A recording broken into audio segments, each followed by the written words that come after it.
Kibernetinis saugumas turėtų prasidėti nuo vadovybės.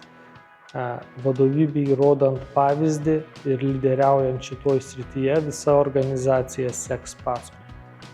Jau nekalbant apie tai, kad kibernetinio saugumo žmonės atsakingi už kibernetinį saugumą negali būti IT skyriaus dalis. Dažniausiai iš tikrųjų klaida yra net ne blogų technologijų pasirinkimas ar apskritai biudžetų neskirimas, o požiūris į kibernetinį saugumą. Tai dažniausia klaida, kad labai ilgai biudžete nėra tokios eilutės kaip kibernetinis saugumas.